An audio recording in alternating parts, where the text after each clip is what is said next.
ஹல்லேலூயா. இயேசு நல்லவர். ஆமென். கர்த்தர் நல்லவர், அவர் கிருபை என்றும் உள்ளது. இந்த நாளிலும் கூட உங்களை எல்லாம் பார்ப்பது எனக்கு மிகுந்த மகிழ்ச்சி தருகிறது. கர்த்தருக்கு ஸ்தோத்திரம் உண்டாகட்டும். இந்த பரிசுத்தமான இந்த ஓய்வு நாள் ஆராதனை, இந்த ஜூலை மாதம் கர்த்தர் நம்ம கொடுத்திருக்கிற இந்த ஓய்வு நாள் ஆராதனையில் உங்களை பார்ப்பது எனக்கு மிகுந்த மகிழ்ச்சி தருகிறது. அத்தனை பேரையும் நல்லா உற்சாகமா சந்தோஷமா அழகா வந்திருக்கிறீங்க. ஹல்லேலூயா. ஆமென். கர்த்தருக்குள்ளாக எப்பொழுதும் மன மகிழ்ச்சியா இருங்க. அதுதான் கர்த்தர் நம்ம கொடுக்கிற ஒரு பெரிய பலனே, கர்த்தருக்குள்ளாக மன மகிழ்ச்சியா இருப்பது. அப்படிப்பட்ட ஸ்லாக்கியத்தை தேவன் கொடுத்திருக்கிறாரே, இந்த கிருபைக்கு ஸ்தோத்திரம்.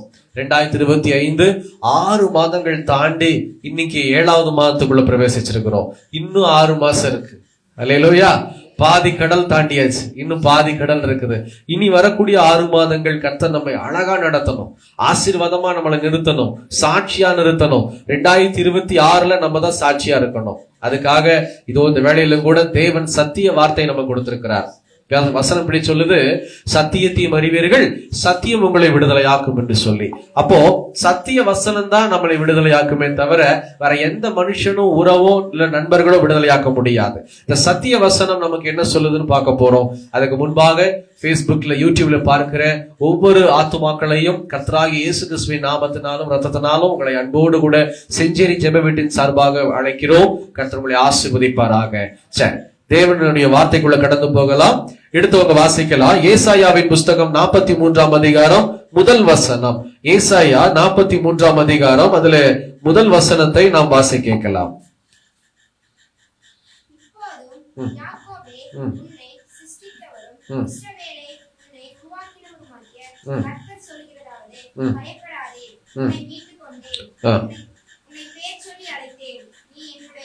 ஆமென். பயப்படாதே, உன்னை மீட்டு கொண்டேன். அதுதான் ஆண்டவர் கொடுக்கிற ஒரு வாக்கு தத்துவம். இஸ்ரவேலின் தேவனாகிய கர்த்தர் நம்ம கொடுக்கிற ஒரு வாக்கு தத்துவம் பாத்தீங்க அப்படின்னா, பயப்படாதே. இந்த இடத்துல ஆண்டவர் சொல்றாரு, என் மகனே, என் மகளே, நீ பயப்படாதே, பயப்படாதே. முதல்ல ஆண்டவர் சொல்ற ஒரு வார்த்தை பயப்படாத. ரெண்டாவது ஆண்டவர் என்ன சொல்றாரு, உன்னை மீட்டு கொண்டேன். இன்னைக்கு நிறைய பேருடைய பயம் தேவன் நம்மை மீட்டு கொண்ட காரியத்தை அறியாதபடிக்கு முடக்கி வைத்திருக்கு. கடன் ஒளிஞ்சிருக்கும், ஆண்டவரை ஜோம் பண்ணி வியாதி மறைஞ்சிருக்கும், பலவீனம் மறைஞ்சிருக்கும், கட்டி ஒளிஞ்சிருக்கும். ஆனா இவங்களுக்கு இந்த பயமே என்ன செஞ்சிருது, போன வியாதி திருப்பி கொண்டு வந்துடும். ஹல்லேலூயா, ஹல்லேலூயா. பயப்படக்கூடாது. ஆண்டவர் சொல்றார், பயப்படாத, உனக்கு வியாதி இல்லை, பயப்படாத, பலவீனம் இல்லை. இப்படி வந்துருமோ? ஒரு வீட்டுக்கு போனா அவங்களுக்கு ஒரு பலவீனம் இருந்துச்சுன்னு வச்சுக்கோங்க. அந்த பலவீனத்தை நம்ம என்ன பண்ணிடுவோம், பார்த்த உடனே நமக்கு இப்படி வந்துருமோ, நமக்கு இந்த மாதிரி வியாதி வந்துருமோ, பலவீனம் வந்துருமோ, நமக்கு இந்த மாதிரி வந்துட்டு இருக்குது முட்டி வலி, அப்ப நமக்கு முட்டி தேய்மானம் இருக்குமோ. அதாவது எங்கேயோ சாதாரணமா முட்டி மோதி இருப்போம், அவங்களுக்கு வயசாயிட்டாங்க, முட்டி தேய்மானம் இருக்கு. நம்ம வயசு என்ன, அவங்க வயசு என்னன்னு பார்க்காம நம்ம என்ன பண்ணிடுறோம், முட்டி வலி வந்த உடனே முட்டி தேய்மானம்ன்றாங்களே, நமக்கு இதே மாதிரி வலி வருது, நமக்கு தேஞ்சு போயிருக்குமோ. தேஞ்சு போயிருக்கும் நீங்க நினைச்சீங்கன்னா தேஞ்சு போயிடும். அல்லேலூயா. என்னைக்குமே நீங்க பாசிட்டிவா நினைக்கணுமே தவிர நெகட்டிவா அவிசுவாசமா நினைக்கவே கூடாது. அவிசுவாசமா நினைக்க கூடாது, விசுவாசத்தோடு இருக்கணும். என் ஆண்டவர் என்னை மீட்டுக் கொள்ள வல்லமை உள்ளவர். ஏற்கனவே மீட்டுக்கிட்டார் தெரியுமா?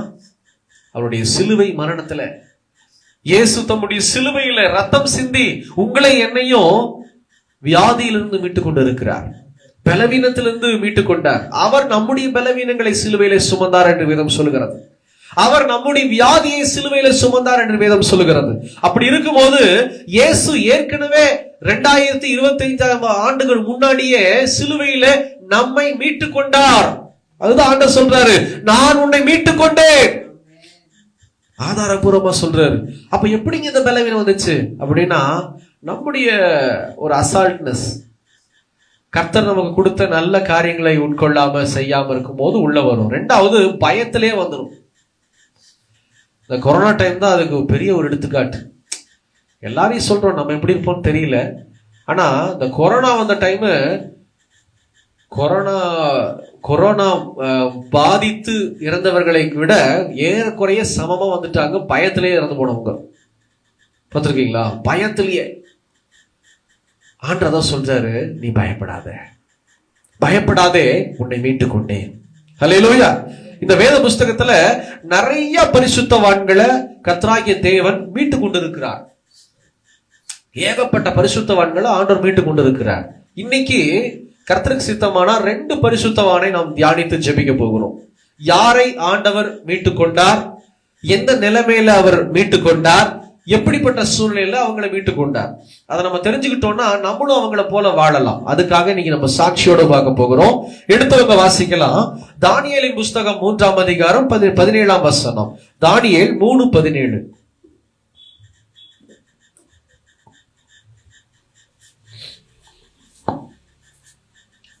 தானியேல் 3ஆம் அதிகாரம் 17ஆம் வசனம்.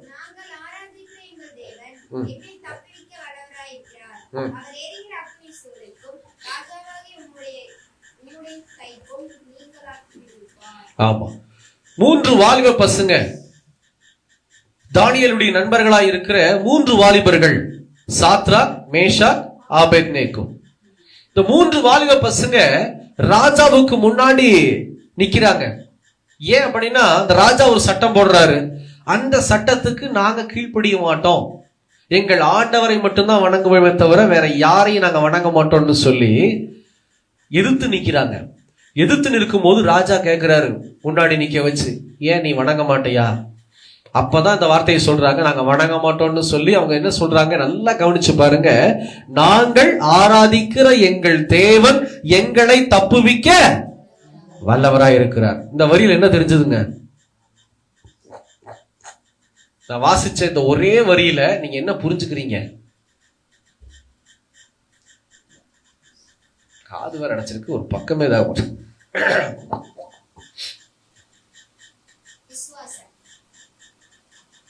இல்ல, தப்பா சொல்லிக் கொடுக்க கூடாது.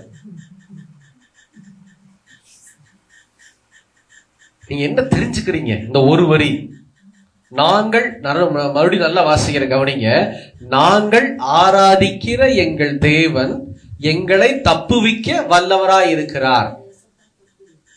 தப்புவிப்பார் தான், எல்லாத்தையும் தப்புவிக்கணும்ல. ஒரு சில பேரை தப்புவிக்க விட மாட்டேங்கிறாரு ஆண்டவர், கொஞ்சம் விட்டு பிடிக்கிறாரே. அவங்க முதல் படிக்கட்டு என்ன செஞ்சாங்க? இல்லையே, அங்கேயே இருக்குதே, ஆராதித்தார்கள். ஹல்லேலூயா. அவங்க செய்ய வேண்டிய கடமையை செஞ்சாங்க. ஆமென். என்னைக்குமே, அதாவது டாக்டர்கிட்ட போனாலுமே மாத்திரை கொடுத்துருவாங்க. ஆனா அந்த மாத்திரையை சாப்பிட்டாதான் சரியாகும், இல்லையா? மாத்திரையே சாப்பிடாம சரியாகணும்னு சொன்னா ஆகுமா? ஆகாது. உலக பிரகார வார்த்தையை நான் சொல்லுகிறேன். படிச்சு, அதாவது நல்ல மார்க் வேணும் அப்படின்னா என்ன செய்யணும்? நீங்க படிச்சு முடிச்சிட்ட, நீ மட்டும்தான் இருக்கீங்க, படிக்கணும். நல்ல மார்க் வேணும்னா படிக்கணும். ஒரு வார்த்தை சொல்லுவாங்க, என்னன்னா, நோ பெயின் நோ கெயின். எல்லா வேலையிலும் வலி இருக்கு, வலி இல்லாத வேலை எங்கேயுமே எதுலையுமே கிடையாது. அப்படி இருக்கும்போது கர்த்தராகிய தேவன் என்ன காமிக்கிறாருன்னா, முதல்ல அந்த 3 வாலிப பசங்க தேவனை நோக்கி ஆராதித்தார்கள், கர்த்தருக்கு கீழ்ப்படிஞ்சாங்க. அதைதான் இன்னைக்கு நம்ம பார்க்கிறோம். முதல் காரியமா, நீங்களும் நானும் கர்த்தரை ஆராதிக்காம, தேவனை இதோ தேவ சமூகத்துல தேடாம, இதோ ஜெபிக்காம, வேதத்தை வாசிக்காம, வசனத்தின்படி கீழ்ப்படியாம, மொட்டையா என் தேவனை தப்புவிக்க வல்லமையுள்ளவர்னா இல்ல.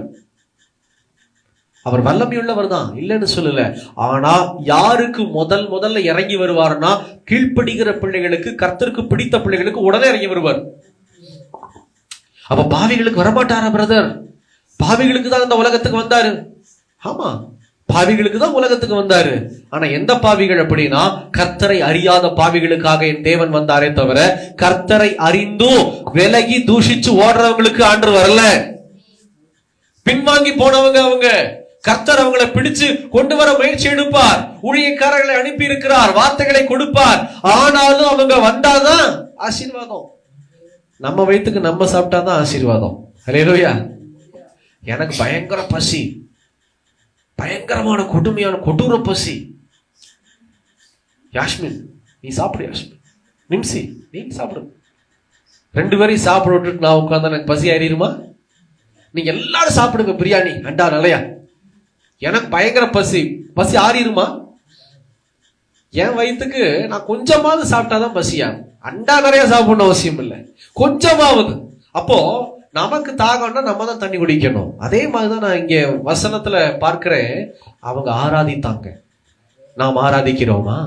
அவங்க ஆண்டவரை தேடினாங்க, நாம் தேடுகிறோமா? அவங்க கர்த்தரை நோக்கி ஜெபம் பண்ணினாங்க, வேதத்தை வாசிச்சு கீழ்ப்படிஞ்சாங்க. நம்ம அப்படி இருக்கிறோமா? யோசனை பண்ணி பார்க்கணும். நாம் அப்படி இருப்போமானால் சொல்லலாம், கர்த்தர் என்னை மீட்டுக்கொள்ள வல்லமை உள்ளவர். உடனே வருவார், தாமதம் பண்ணாம உடனே வருவார். சபைக்கே போகாம, ஆண்டவருடைய வசனத்தையே படிக்காம, வீட்டுல உட்கார்ந்து ஜெபம் பண்ணாம, தேவனையே தேடாம, ஏசப்பா என்னை கைவிட்டுட்டீங்களே அப்படின்னா அர்த்தமே இல்லைங்க. எதையுமே செய்யாம நம்ம பலன் எதிர்பார்க்க முடியாது இல்லையா? அப்போ இங்க 3 வாலிப பசங்க முதல் பாயிண்ட் என்ன செஞ்சிருக்கிறாங்கன்னா, ஆராதித்து தேவனை தேடினார்கள். அதனால சொல்றாங்க அவர் வல்லமை உள்ளவர். அது மாத்திரமல்ல, அவர் எரிகிற அக்கினிக்கும் ராஜாவாகிய உம்முடைய கைக்கும் நீங்களாக்கி விடுவிப்பார். இன்னும் விடுதலை ஆக்கல, ராஜா முன்னாடி ஃபேஸ் டு ஃபேஸ் சொல்றாங்க, விடுவிப்பார். ஒருபோது என்ன கைவிட்ட மாட்டார், விடுதலை செய்வாரு. இதை கேட்டோன்னா ராஜாவுக்கு இன்னும் கோபம் வந்துருச்சு. என்ன செய்யறாரு அப்படின்னா, கையும் காலையும் கட்டு, ஒரு பாடையில ஏத்தி சுமந்துட்டு போய் இந்த எரிகிற சூளைய இன்னும் அதிகமா பிரஷர் பைங்க, இன்னும் அதிகப்படுத்துங்க நெருப்ப அப்படின்னு சொல்லி உள்ள தூக்கி போட போறாங்க. தூக்கிட்டு போன ஒரு ஆள் இறந்து போயிட்டாரு. 3 பேரையும் கட்டி பாடையில தூக்கிட்டு போன ஒருத்தர் அனல் தாங்காம இறந்து போயிட்டாரு. இந்த 3 வாலிப பசங்களை உள்ளதுக்கு போட்டாங்க, கையும் காலையும் கட்டி. உள்ளதுக்கு போட்டோன்னே அவர் நினைச்சாரு கருகிருவாங்க, சாம்பல் ஆயிருவாங்க, இது எல்லாத்துக்கும் ஒரு பாடமா இருக்கட்டும்னு சொல்லி ராஜா நினைச்சாரு. ஆனா இந்த பசங்களுடைய நிலைமையை தேவன் மாற்றினார். ஆனா எப்ப ஆண்டவர் வந்தார், அதே அதிகாரத்துல 25ஆம் வசனத்தை வாசி கேட்கலாம். அதே அதிகாரம் 25ஆம் வசனம்.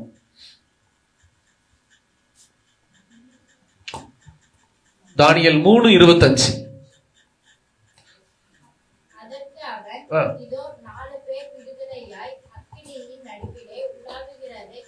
இதோ 4 பேர் விடுதலையாய் அக்கினியின் நடுவிலே உலாவுகிறதை காண்கிறேன்,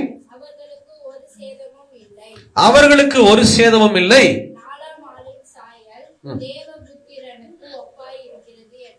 4ஆம் ஆளின் சாயல் தேவபுத்திரனுக்கு ஒப்பாயிருக்கிறது என்றான். இந்த 3 பாயிண்ட யார் சொல்றா அப்படின்னா, நேபுகாத்நேசர் ராஜா, அந்த தேசத்தினுடைய ராஜா சொல்றாரு. என்ன செய்யறாரு, உள்ளதுக்கு போட்டான்னு உட்கார்ந்து இருக்கிறாரு. கருகுடா, உன்னை நான் பார்த்து தாண்டா போவேன், வாயா பேசுற, அத்தனை பேத்து முன்னாடி நீ அவமானப்படுத்துறியா அப்படின்னு சொல்லி காத்திருக்கிறார். உள்ளதுக்கு போட்டு கீழே குமிச்சு பார்த்தா 3 பேரை தானே போட்டேன், எத்தனை பேர் இருக்கிறாங்க அங்க? 4 பேரை பார்க்கிறார். முதல் அந்த 4 பேர் எப்படிப்பட்டவங்களா இருக்கிறாங்க? விடுதலையாய் அக்கினியின் நடுவிலே உலாவுகிறார்கள். விடுதலையாக்கப்பட்டு முதல்ல 4 பேரை பார்க்கிறார். இன்னும் ஒருத்தர் எக்ஸ்ட்ரா ஒருத்தர் இருக்கிறாரு கூட, அதை பார்த்துட்டாரு. 2வது, கட்டுகள் கையும் காலையும் கட்டி உள்ள போட்டிருக்காங்க, ஆனா விடுதலையாக்கப்பட்டு உலாவி கொண்டு இருக்கிறாங்க, அதை பார்க்கிறார். 3வது என்ன பார்க்கிறார் அப்படின்னா, அங்க 4ஆம் ஆளின் சாயல் தேவபுத்திரனுடைய சாயலுக்கு ஈடா இருக்காமா. இத்தனை காரியத்தை பார்த்துட்டு நேபுகாத்நேசரால தாங்கவே முடியல. இந்த நெருப்பு அணைங்க அப்படின்ட்டு. நான் என்ன சொல்ல வரேன் அப்படின்னா, கிறிஸ்தவர்களாகிய நமக்கு பிரச்சனை வராம இருக்கும்னு நீங்க நினைக்கக்கூடாது. பிரச்சனை வரும். ஒரு சில பேர் சொல்றாங்க ஒரு தவறான ஒரு உபதேசம் என்ன அப்படின்னா, இயேசு கிறிஸ்துவிட்ட வந்தீங்கன்னா உங்களுக்கு வியாதி நீங்கிடும், அவரை ஏற்றுக்கொண்டீங்கன்னா பலவீனம் மாறிடும், பிரச்சனைகள்லாம் விலகிடும். உண்மைதான், நான் இல்லைன்னு சொல்லல. வியாதியிலிருந்து விடுதலை தருகிறார், பலவீனத்திலிருந்து விடுதலை தருகிறார், எல்லாவற்றையும் மாற்றுவார். ஆனா சூழ்நிலைகள்ல ஒரு சில காரியத்தை ஆண்டவர் கொஞ்சம் விட்டு வச்சிருப்பாரு.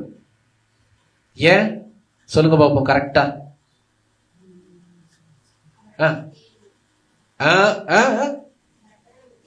கரெக்ட். முழுசா விடுதலை ஆக்கிட்டாங்கன்னு வச்சுக்கோங்க, என்ன நடக்கும்? ஆண்டவரே டாடா,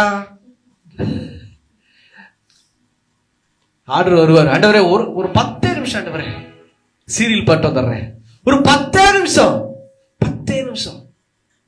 ஆண்டவர் பாப்பாரு, பாயுடைய நல்லா உன்னை சுகப்படுத்திட்டு நீ 10 நிமிஷம் இருக்கிறீங்களா? நம்ம அப்படிதான் பண்ணுவோம். நம்ம மனுஷங்க. இதுக்கு எடுத்துக்காட்டு யாருன்னா, பரிசுத்தமாய் வாழ்ந்த அப்போஸ்தலனாகிய பவுல். அவருடைய வாழ்க்கைக்கு நம்ம வாழுவோமான்னு தெரியல.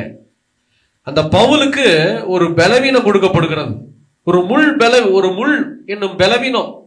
ஒரு முள்ளுக்காக, அந்த பலவீனத்துக்காக எத்தனை முறை ஜெபிக்கிறாரு பவுல் ஆண்டவர்ட்ட? எத்தனை முறை பவுல் தேவ சமூகத்துல இந்த முள் நீங்கும்படி, உபவாசம் நீங்கும்படி ஜெபிக்கிறார்? 3 முறை. 3 முறை ஜெபிக்கிறாரு. எப்படிப்பட்ட ஜெபம் தெரியுமா? வல்லமையான ஜெபம். ஏதோ அங்க போய் ஆண்டவரே எனக்கு இந்த பலவீனம் நீங்கட்டும்பா ஸ்தோத்திரம், அப்படி இல்ல. வல்லமையா ஜெபம் பண்றாரு. எனக்கு இருக்கிற இந்த பலவீனம், இந்த முள் என்னை விட்டு நீங்கட்டும், இன்னும் நான் ஊழியம் செய்யணும். நல்லா எதுக்காக கேட்கிறாருன்னா, இன்னும் நான் ஊழியம் செய்யணும், இன்னும் நான் சாட்சியா இருக்கணும். ஆண்டவர் முதல் ஜெபத்தை கேட்டு பேசவே இல்லை. 2வது முறை ஜெபிக்கும் போதும் பேசல. 3வது முறை ஜெபிக்கும் போது ஆண்டவர் பேசுறாரு. என்ன பேசுறாரு? என்ன வாக்குத்தத்தம் கொடுக்கிறாரு? நிமிஷி பைபிள் வாசிக்கிறியா? சொல்லுங்க. என்ன வாக்குத்தத்தம் கொடுக்கிறாரு? எடுத்து கொடுக்கட்டா? என் கிருபை. அடுத்தது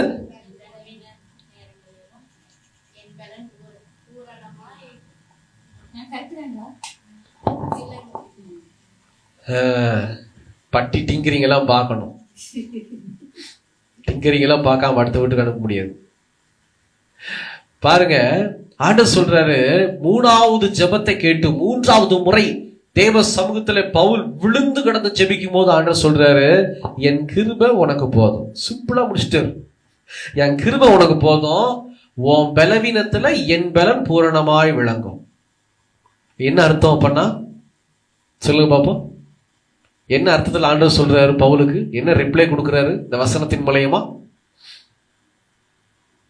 வந்ததுல இருந்து எங்களையே குடையிறீங்க, யாரு கேட்கறீங்களே எல்லாம் இந்த சிஸ்டர். சொல்லுங்க பாப்போம். விட்டுறதா இல்லை இன்னைக்கு? என்ன சொல்ல வர்றார் ஆண்டவர் இந்த வசனத்தின் மூலமா? அந்த முள்ள நீக்கிட்டாரா இல்லையா? அதான் கேள்வி. பவுலுக்கு அந்த நான்சி இப்ப பலவீனமோ அல்லது முள்ளோ நீக்கப்பட்டதா இல்லையா? இல்லை. ஏன் அப்படின்னா, யாஸ்மின் சொன்ன ஆன்சர் தான் கரெக்ட். என்னன்னா, ஆண்டவரை நித்தமும் தேடணும். அவருக்கு தெரியும் யாரை முழுசா விடுதலையாக்கணும், யாரை கொஞ்சம் விடுதலை இல்லாம விடணும் அப்படிங்கிறது ஆண்டவர் தெரியும். ஏன்னா வேதம் சொல்லுகிறது, ஒரு நாள் 1000 வருஷமாய் பார்க்கிறவர் நம்முடைய ஆண்டவராய் கர்த்தர். பவுலுக்கு விடுதலை செய்யல. உன் பலவீனம், இந்த முள்ளுனால நீ எப்ப பலவீனப்படுறியோ, நீ என்ன தேடு, நான் உனக்கு பலத்தை கொடுக்கிறேன். ஹல்லேலூயா, ஹல்லேலூயா. இதுதான் ஆண்டவர் ஒரு சில பேரை முழுசா மீட்டுக் கொள்வது கிடையாது. அப்ப என்னைக்குமே நம்ம அறிந்து கொள்ள வேண்டும், நம்முடைய தேவன் மீட்டுக்கொள்ள வல்லமை உள்ளவர். எப்போ அப்படின்னா, நாம் எவ்வளவுக்கு எவ்வளவு ஆண்டரை தேடுகிறோமோ அவ்வளவுக்கு எவ்வளவு விடுதலை பெற்றுக் கொள்ளலாம். இங்க 3 பசங்களை ஆண்டர் கூட வரார். ஏன் இந்த பாயிண்ட்டுக்கு நான் வந்தேன்னா, அங்க 17ஆம் வசனத்தை வாசிக்கும் போது ஆண்டவர் வானங்களை படைத்த பிதாவாகிய தேவன் இந்த பசங்களோட நின்னாரா? நிக்கல. எப்படி நின்னாருன்னு சொல்லுவீங்க? நாங்கள் ஆராதிக்கிற தேவன் எங்களை தப்புவிக்க வல்லமையுள்ளவர் சிம்பிளா முடிச்சுட்டாங்க. ஆனா 25ஆம் வசனத்துலதான் ஆண்டவர் இறங்கி நிக்கிறார். சூளைக்குள்ள நிக்கிறார். பிரத்யட்சமா அந்நிய மனுஷன் பார்க்கிறான். நேபுகாத்நேசர் 3 பேர்ல 4 பேர். ஏன் இறங்கி வரணும் அப்படின்னா, கர்த்தர், நான் சொல்றேன் ஒன்னே ஒண்ணு, நீங்க எந்த பிரச்சனையில் இருந்தாலும் கர்த்தர் உங்க கூட நிக்கிறவர். உங்களை சுத்தி பிரச்சனை இருக்கும், நீ சோர்ந்து போயிடாதீங்க. உங்களை சுத்தி பலவீனங்கள், வியாதிகள், அந்த மாதிரி ஒரு சில காரியம் சுத்திட்டு இருக்கும். ஆனா நீங்க எவ்வளவுக்கு எவ்வளவு ஆண்டவரை தேடுறீங்களோ அந்த வியாதி உங்களை மேற்கொள்ளாது, அந்த பலவீனம் உங்களை மேற்கொள்ளாது. அக்கம் பக்கத்துல எல்லா பக்கமும் சளி, காய்ச்சல், ஐயோ நல்லபடியா நம்ம இருந்துக்கணும், எங்கேயும் போக கூடாது. எப்படி பார்த்துக்கிட்டே உட்காந்துக்கிறது?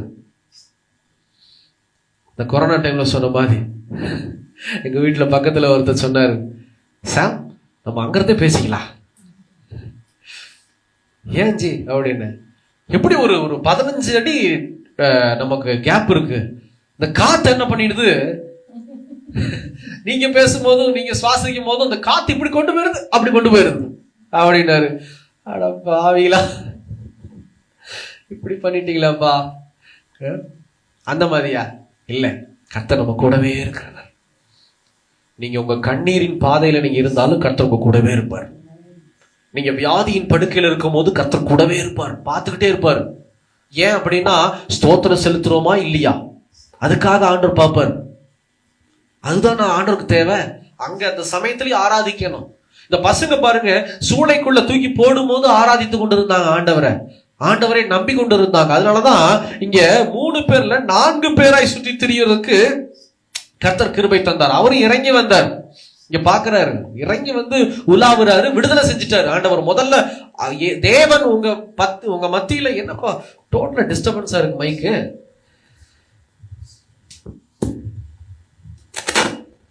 Praise Lord. Hallelujah. Check. Praise Lord. அப்போ ஆண்டவர் பாருங்க, இறங்கி வருகிற ஆண்டவர் எப்பனா அவரை தேடும் போது, ஆராதிக்கும் போது. இங்க என்ன நடக்குது அப்படின்னா, நான் ஃபர்ஸ்ட் பாயிண்ட் சொல்றேன், கர்த்தர் இறங்கி வந்துட்டாருன்னா உங்க வீட்டுக்கு, நீங்க தேட தேட உங்க வீட்டுக்கு ஆண்டவர் இறங்கி வந்துட்டாருன்னா, உங்க பிசினஸ்ல ஆண்டவர் இறங்கி வந்துட்டாருன்னா, உங்க வேலை ஸ்தலத்துக்கு ஆண்டவர் இறங்கி வந்துட்டாருன்னா, நீங்க எந்த சூழ்நிலையில பிரச்சனையில இருக்கிறீங்களோ அந்த பிரச்சனையின் மத்தியிலே தேவன் காப்பாற்ற இறங்கி வந்துட்டாருன்னா அதனுடைய முதல் அடையாளமே நீங்கள் விடுதலையாக்கப்படுவீர்கள். இங்க 3 பேரை கட்டி உள்ள போட்டவங்க என்ன செய்யப்பட்டாங்க? விடுதலையாய் சுற்றி திரிகிறாங்க எரிகிற சூளையில. ஆனா பிரச்சனை ஓயல.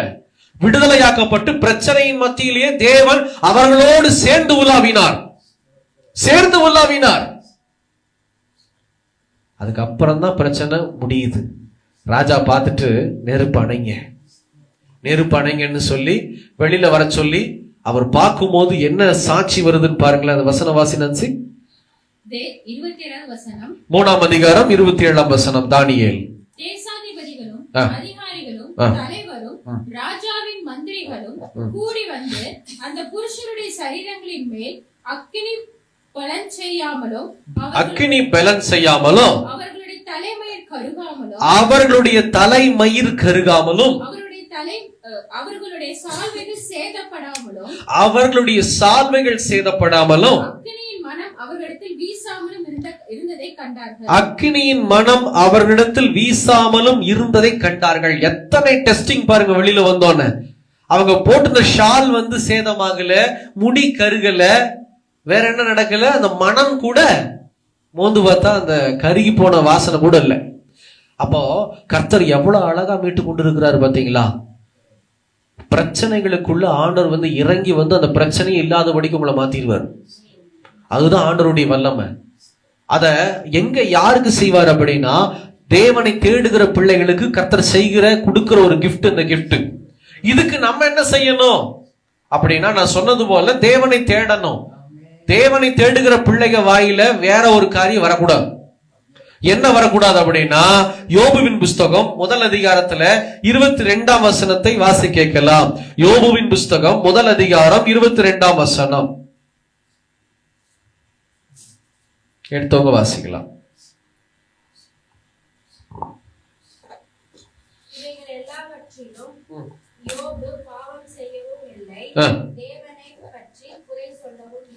ஆமா, பாவம் செய்யவும் இல்லை, குறை பேசவும் இல்லை. நம்ம என்ன செஞ்சிடறோம், ஏதாவது ஒரு பிரச்சனை நமக்கு வந்ததுன்னா உடனே நம்ம கேட்கறது என்ன தெரியுமா? ஏன் ஆண்டவரே, அல்லேலூயா, அப்படிதானே, ஏன் ஆண்டவரே எனக்கு மட்டும். அப்ப என்ன கேட்க வர்றீங்க? பக்கத்து வீட்டுக்காக கேட்டாங்க என்ன பண்ணுவாங்க? எப்படி எல்லாம் பேசுறான் பாரு, எனக்கு மட்டும்னா என்ன அர்த்தத்துல அவன் கேட்கறான், பக்கத்து வீட்டுக்காரங்களுக்கு மட்டும் கேட்கறானா அவனு கேட்பாங்க. ஆமாவா இல்லைங்களா? ஃபேக்டானது தானே. ஆனா இத ஏன்டவரை எனக்கு மட்டும் இந்த அனுமதியை கொடுத்தீங்க, எனக்கு மட்டும் தான் இந்த பிரச்சனை இருக்குது, வேற எல்லாரும் நல்லா இருக்கிறாங்க. இந்த மாதிரி ஜெபத்தை செய்கிற கிறிஸ்தவர்கள் நிறைய பேர் இருக்கிறாங்க. ஏன்கிற கேள்வி ஆண்டவர்கிட்ட கேட்க கூடாது. தெரிஞ்சுக்குங்க. தெரியலன்னா இப்ப தெரிஞ்சுக்குங்க. உங்களுக்கு பிரச்சனை இருக்குங்கிறக்காக முதல்ல பிரச்சனை வந்தோன்னா ஒரு விஷயம் யோசனை பண்ணி பாருங்க. நான் ஒழுங்கா தேவ சமூகத்திலே ஜெபிக்கிறேனா, தேவனை தேடுகிறேனா? அதை நீங்க முதல்ல ஆராய்ந்து பார்க்கணும். உங்க வீட்டுல ஒரு பிரச்சனை வருது, உங்க இடத்துல ஒரு பிரச்சனை வருது, உங்களுக்கு ஒரு பிரச்சனை வருது. அப்ப என்ன செய்யணும்னா, நீங்கள் தேவனை தேடுகிறீர்களா இல்லையான்னு சொல்லி நீங்களே நிதானித்து பாருங்க. தேடலையா, தேடுறீங்க அப்படின்னா விட்டுருங்க. ஆண்டவரை நான் தேடுறேன், ஓகே, நான் சொல்றேன். நீங்க தேடுகிற பிள்ளைகளா இருந்தீங்கன்னா என்ன செய்யணும் அப்படின்னா, நான் தினமும் ஜெபிக்கிறேனே, நான் வேதத்தை வாசிச்சு வசனத்தின்படி வாழ்றேனே அப்படின்னு சொல்லி சிந்திச்சு பார்த்துட்டு நீங்க என்ன செய்யணும் தெரியுமா? ஸ்தோத்திரம் பண்ணிக்கிட்டே இருக்கணும், அதிகமா ஜெபிக்கணும், அதிகமா தேவ ஸ்தோத்திரம் செலுத்தணும். நீங்க ஒருவேளை தேவனை தேடாத பிள்ளைகளா இருந்தீங்கன்னா, அப்பப்ப தேடுறவங்களா இருந்தீங்கன்னா, நல்லா தெரிஞ்சுக்குங்க, நிறைய பேர் ஒத்துக்க மாட்டேங்கிறீங்க. வாரத்துல ஒரு நாள் தான் பைபிள் எடுக்கிறவங்க கையை தூக்குங்க பாப்பா.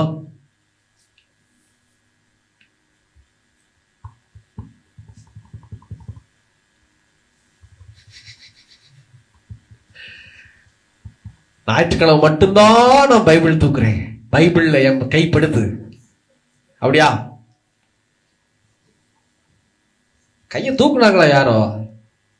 சரியா புரியாமே கை தூக்கிறது. உண்மையா பொய்யா? ஞாயிற்றுக்கிழமை மட்டும்தான். அதாவது என்னுடைய பைபிளில், எங்க வீட்டில் இருக்கக்கூடிய பைபிள்ல என்னுடைய கை படக்கூடிய, ரேகை படக்கூடிய நேரம் பாத்தீங்கன்னா ஞாயிற்றுக்கிழமை மட்டும்தான் அப்படின்னு சொல்றவங்க யார்? யாருமே இல்லையா? என்ன ஏதுன்னே தெரியாம கை தூக்கிட்டு உள்ள. என்னடா யாருமே தூக்கல, நம்ம மட்டும் தூக்கிட்டோம். அப்படி இருக்கிறவங்க அவங்களும் தப்பு. ஞாயிற்றுக்கிழமை நான் ஜெபிக்கிறேங்க, நான் ஞாயிற்றுக்கிழமை பைபிள் வாசிக்கிறேங்க. அப்ப ஞாயிற்றுக்கிழமை மட்டும் சாப்பிட்டா போதுங்களாங்க? அல்லேலூயா. ஞாயிற்றுக்கிழமை ஃபுல் கட்டு கட்டிட்டு மீதி 6 நாள் நீங்க வேலை செய்வீங்களா? அப்படிங்க அதுங்க, அது எப்படிங்க முடியும்? டெய்லி சாப்பிடணும், அது காலை மதியம் இரவு சாப்பிட்றது மட்டும் காலை மதியம் இரவு.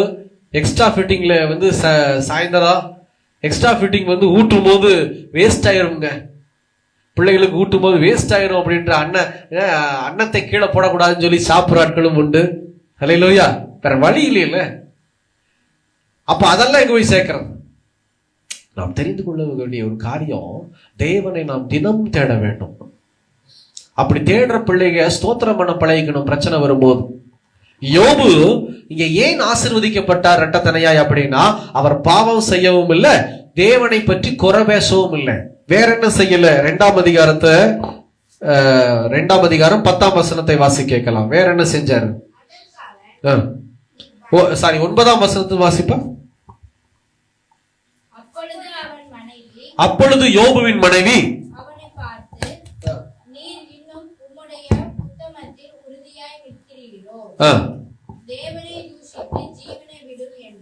ஆமா, யோபுவுடைய மனைவி சொல்றாங்க, தேவனை தூஷித்து ஜீவனை விடும். நீ இன்னும் உத்தமத்துல இருக்கிறியா யோபுவே அப்படின்னு சொல்றாங்க. அதுக்கு அவர் என்ன சொல்றாரு?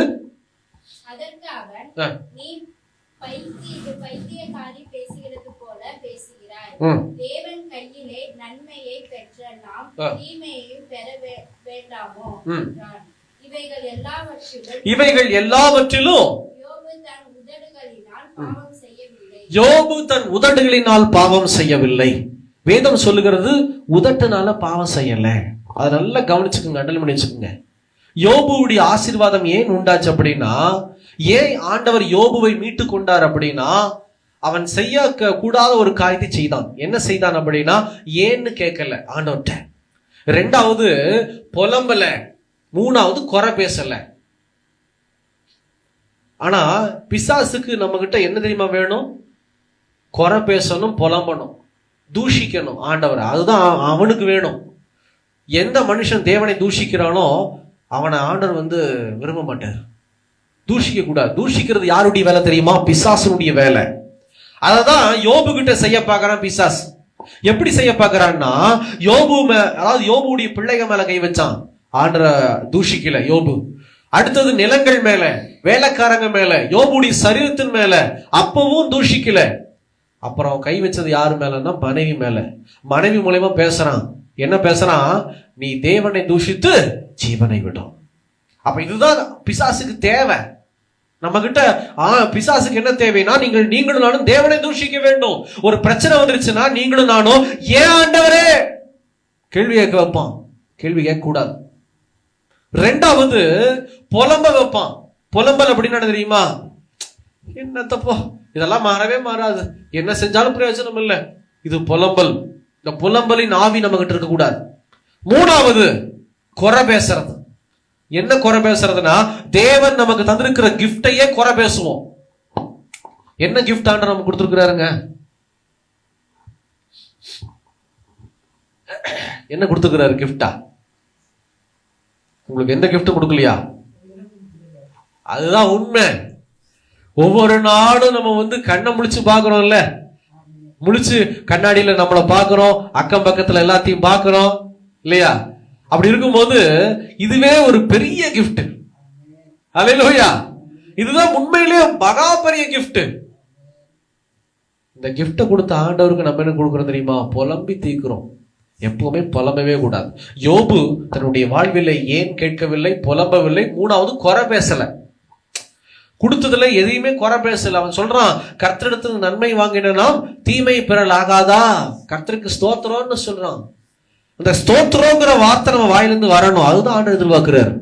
கர்த்தர் கூடவே இருக்கிறார். யோபுவோடைய அந்த 3 வாலிப பசங்களோட ஆண்டவர் கூடவே இருக்கிறார். இந்த 3 வாலிப பசங்களும் ஏன்னு கேள்வி கேட்கல.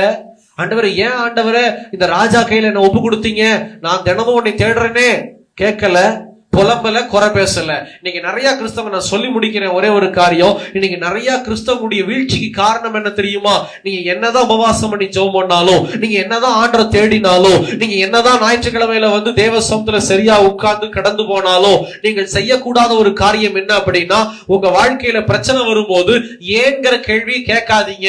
ரெண்டாவது புலம்பாதீங்க. அந்த காரியத்தை வச்சு புலம்பிக்கிட்டே இருக்காதீங்க. மூணாவது குறை பேசாதீங்க. உங்களுக்கு வருகிற பிரச்சனையை வச்சு குறை பேசாதீங்க. அப்ப என்னதாங்க செய்யணும் அப்படின்னா, இன்னும் அதிக ஜெபத்தை அதிகப்படுத்துங்க, இன்னும் வேத வாசிப்பு அதிகப்படுத்துங்க, இன்னும் ஸ்தோத்திர பலிகளை செலுத்துவதற்கு ஆயத்தமாகுங்கள். ஸ்தோத்திரம் செலுத்திக்கிட்டே இருங்க. ஸ்தோத்திர ஆண்டவரே, ஸ்தோத்திர ஆண்டவரே. உங்க பையன் உங்க பேச்ச கேட்கலையா? ஒன்னே ஒண்ணு சொல்லுங்க, ஆண்டவரே உமக்கு ஸ்தோத்திரம். ஏன்னா நீங்க ஏதாவது வேறமா நினைக்கிறீங்களா? லூசாட்ட ஸ்தோத்திரம் சொல்றான் பையன் பேச்சு கேட்கலைன்னா. ஆனா அதுதான் பெரிய காரியம் தெரியுமா? ஒரு சீக்ரெட் ஆஃப் சக்சஸ், ஒரு பெரிய திறவுகோல். நீங்க அந்த ஆப்போசிட் ரியாக்ஷன் வரும்போது ஸ்தோத்திரம் செலுத்துறது மட்டும்தான் ஒரு பெரிய ஆசீர்வாதம் தெரியுமா? நீங்க ஸ்தோத்திரம் செலுத்திக்கிட்டே இருங்க. உங்க கணவர் மாறலையா? ஸ்தோத்திரம் ஆண்டவரே. இன்னைக்கு மாறல, நாளைக்கு மாறுவாங்க. ஆண்டவரே உங்க ஸ்தோத்திரம். ஆலயத்துக்கு கூப்பிட்டு உங்க கணவர் வரலையா? ஆண்டவரே உமக்கு ஸ்தோத்திரம். நாளைக்கு கொண்டு வருவீங்க, அடுத்த வாரம் கொண்டு வர போறீங்க. உமக்கு ஸ்தோத்திரம். நீங்க சொல்லி பாருங்களேன், கர்த்தர் மகா பெரியவர். இந்த ஸ்தோத்திரத்தை சொல்ல சொல்ல தேவன் பெரிய காரியங்களை செய்வார். இந்த 3 வாலிப பசங்களை வெளியில வரும்போது ஒரு மனமும் இல்லை. ஏன்னா இந்த பசங்களுக்குள்ள அந்த 3 காரியம் இல்லை. ஏன்கிற வார்த்தை, குறை, புலம்பல் இல்லை. இன்னைக்கு நீங்க என்ன செய்ய போறீங்க? இந்த செய்தியை கேட்டு போறீங்கல்ல, வீட்டுக்கு என்ன செய்வீங்க? உங்களுக்கு பிரச்சனை வராதுன்னு சொல்லி அனுப்ப மாட்டேன், பிரச்சனை வரும். அப்ப என்ன செய்யணும் தெரியுமா? நீங்க அதிகமா பைபிள் வாசிச்சு அதிகமா ஜெபிக்கணும். உங்களுக்கு என்னைக்கு பிரச்சனை வருதோ, எப்ப பிரச்சனை வருது நீங்க பாத்துட்டீங்களோ, உணர்ந்துட்டீங்களோ, நீங்க ஜெபத்தை அதிகப்படுத்த வேண்டும். அல்லேலூயா. ஜெபத்தை அதிகப்படுத்தணும். அடுத்து என்ன செய்யணும்னா, எல்லாவற்றுக்கும் ஸ்தோத்திரத்தை செய்யணும். ஸ்தோத்திர பலிகளை எடுக்கணும். ஆண்டு சொல்றார், ஸ்தோத்திர பலியிடுகிறவன் என்னை மகிமைப்படுத்துகிறான். அப்ப நீங்க பயப்படவே மாட்டீங்க. என்ன பிரச்சனை வந்தாலும் என் ஆண்டவர் என் கூடவே இருக்கிறார். சாத்ரக், மேஷக், ஆபேத்நேகோவோடு கூடவே நின்றார். பிரச்சனையின் மத்தியிலையும் கூட இருந்து விடுதலை செஞ்சாரு. யோபுவோடையும் கூட இருந்து என்ன செஞ்சாரு? மீட்டு கொண்டார். யோபுவை இரட்டத்தனையாய் ஆசீர்வாதத்தை கொடுத்தார். யோபுவுக்கு மறுபடியும் பிள்ளைகளை கொடுத்தார். யோபுடைய கட்டுகளை முடிச்சு சரீரத்தை பலனுண்டாக்கும்படி செய்தார். யோபுவுக்கு நல்ல வாழ்க்கையை, இழந்து போன வாழ்க்கையை இரட்டத்தனையாக கொடுத்து ஆண்டவர் மீட்டு கொண்டார் யோபுவை. இங்க 2 பரிசுத்தமான பார்த்திருக்கிறோம்.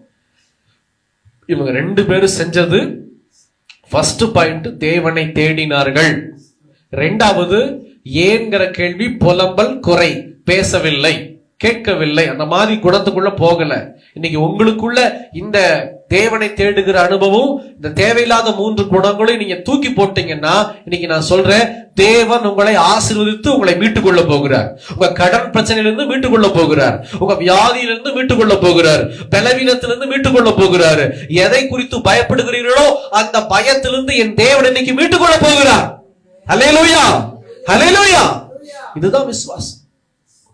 இதுதான் ஆண்டவர் நம்ம கிட்ட எதிர்பார்க்கிறார். நாம் எதை விதைக்கிறோமோ அதை நாம் 100 மடங்கு பெற்றுக் கொள்ள போகிறோம். கண்களை மூடி ஜெபிக்கலாமா? தேவ சமூகத்தை தலைகளை தாண்டி, இன்னைக்கு இஸ்ரவேலின் ஜெயபலன் ஆனவர் இன்னைக்கு உங்களை விடுதலை செய்ய விரும்புகிறார். பயப்படாதே என் மகனே, என் மகளே, நீ பயப்படாத. உன் பலவீனத்தை நினைச்சு நீ பயப்படுறியா? பயப்படாத. வியாதியை நினைச்சு நீ பயப்படுறியா? பயப்படாத. நான் உன் கூட இருக்கிறேன். உன்னை மீட்டுக்கொண்டேன், பயப்படாதே. உன்னை மீட்டுக்கொண்டேன். என் ஆண்டவர் சொல்லுகிறார், பயப்படாதே, உன்னை மீட்டுக்கொண்டேன். ஹல்லேலூயா. ரகதான ஷபதனி அந்தர ரிகபலபரபதுலா. இன்னைக்கு ஒப்பு கொடுங்க. கேட்ட அந்த வார்த்தையின்படி தினமும் நீங்க ஆண்டவரை தேடணும். நீங்க காலேஜுக்கு போறவங்களா இருக்கலாம், வேலைக்கு போறவங்களா இருக்கலாம், இல்ல ஹவுஸ் ஒய்ஃபா இருக்கலாம், பிசினஸ் நீங்க செய்யலாம், இல்ல ஊழியம் செய்யலாம். என்ன செஞ்சாலும் நீங்க ஆண்டவரை தேடணும். தேவ சமூகத்துல இந்த நாளை துவக்கறதுக்கு முன்னாடி ஆண்டவர் சமூகத்துல ஆண்டவரேன்னு சொல்லி நீங்க தேட ஆரம்பிக்கணும். ஜெபிக்கணும், வேதம் வாசிக்கணும். அதுதான் தேடல். ஆண்டவர் தேடுற பிள்ளைகளா இருந்தா கர்த்தர் கூடவே இருப்பார். அடுத்தது என்ன செய்யணும்? ஏங்கிற கேள்வி கேட்க கூடாது. நீங்க ஒப்பு கொடுங்க. ஆண்டவரே, இனி என் வாழ்க்கையில என்ன நடந்தாலும் இதோ உம்மை தேடுகிறபடியினால் உம்மை தாண்டி தான் அந்த காரியம் எனக்கு வரும். அப்படி இருக்கிறனால நான் ஏன்னு கேட்க மாட்டேன். ஒருவேளை இதுவரையில நீங்க ஏன் கேட்டிருக்கலாம், மன்னிப்பு கேட்டிருங்க ஆண்டவர்கிட்ட. ஆண்டவரே, நான் ஏன்னு கேட்டுட்டேன்ப்பா. என் வாழ்க்கையில ஏன் ஆண்டவரே உங்ககிட்ட கேட்டுட்டேன். என்னை உருவாக்கின எஜமான்ட்ட போய் நான் ஏன்னு கேட்டுட்டேன். என்னை மன்னிச்சிருங்க ஆண்டவரே, என்னை மன்னிச்சிருங்க. கொஞ்சம் யோசனை பண்ணி பாருங்க. உங்க வீட்டுல ஒரு வேலைக்காரங்க இருக்கிறாங்க. அந்த வேலைக்காரங்க நீங்க கிளம்பி வெளியில போகும்போது ஏன் போறீங்க, எதுக்கு போறீங்க, எங்க போறீங்கன்னு கேட்டா உங்களுக்கு எவ்வளவு கோபம் வரும். நம்ம நினைப்போம், நான் கூலி கொடுக்குற ஒரு வேலைக்காரமா நீ என்ன பார்த்து கேள்வி கேட்கிறியான்னு சொல்லி. நம்ம எஜமான் அவங்க வேலைக்காரங்க டைம்ல. ஆனா நமக்கு ஒரு எஜமானன் இருக்கிறார், இயேசு கிறிஸ்து. நம்மளை அவர் வேலைக்காரனா வேலைக்காரியா பார்க்கல, சொந்த பையனா சொந்த பிள்ளையா பார்க்கிறபடினாலதான் அவர் அமைதியா உட்கார்ந்து இருக்கிறாரு. நம்ம ஏன்னு கேள்வி கேட்டு கூட அவர் துக்கம் அடைகிறாரு. என் பையன் கேள்வி கேட்கிறானே, என் பிள்ளை என்ன பார்த்து கேள்வி கேட்குதுன்னு சொல்லி. ஏன்னு கேட்காதீங்க. 2வது புலம்பாதீங்க. நீங்க ஒப்பு கொடுங்க. நான் புலம்ப மாட்டேன்ப்பா. என் வீட்டுல நான் புலம்ப மாட்டேன். என் பிள்ளைகளை நினைச்சு நான் புலம்ப மாட்டேன். என் கணவரை நினைச்சு நான் புலம்ப மாட்டேன். இதோ என் சூழ்நிலையை நினைச்சு நான் புலம்ப மாட்டேன். 3வது குறை பேச மாட்டேன். ஆண்டவரே, நான் குறை பேசவே மாட்டேன்ப்பா. இதோ என்னை உண்டாக்கினவர் என்னோடு கூட இருக்கிறேன். நான் ஒருபோதும் குறை பேச மாட்டேன். நான் ஒருபோதும் குறை பேச மாட்டேன். தகப்பனே, இந்த வார்த்தையை கேட்டு யாரெல்லாம் தன்னுடைய வாழ்க்கையை ஒப்பு கொடுக்கிறாங்களோ அவங்களை எல்லாத்தையும் சாத்ராக் மேஷாக் ஆபேத்நேகோ போல மீட்டுக் கொள்ளுங்கப்பா. யோபுவை போல என் தேவன் மீட்டுக் கொள்ளுங்க ஆண்டவரே. ஏன்னா இந்த மாசம் எங்களுக்கு வாக்குத்தத்தம் பண்ணியிருக்கிறீங்க. பயப்படாதே, உன்னை மீட்டுக் கொண்டேன் என்று சொல்லி. இதோ நீர் சர்வ வல்லமையுள்ள தேவன். எங்களை விடுதலை செய்ய நீர் வல்லமையுள்ளவர். எங்களை காப்பாற்ற நீர் வல்லமையுள்ளவர். நீர் எங்களை திடப்படுத்த வல்லமையுள்ளவர் அப்பா. உடைய வல்லமையினால் எங்கள் குடும்பத்தை, நீர் எங்களுக்கு தந்திருக்கிற பிசினஸ், வேலை ஸ்தலத்தை, பிள்ளைகளை, எதிர்காலத்தை எல்லாவற்றையும் மீட்டுக்கொண்டு உமக்கு சாட்சியாய் வாழ உடைய வருகையில நாங்கள் ஆயத்தப்பட தேவரீர் கிருபை பாராட்டுவீராக. கர்த்தருடைய ஆசீர்வாதம் என்னைக்கும் எங்களோட கூட இருக்கட்டும். இயேசுவின் நாமத்தில் பிதாவே, ஆமென், ஆமென்.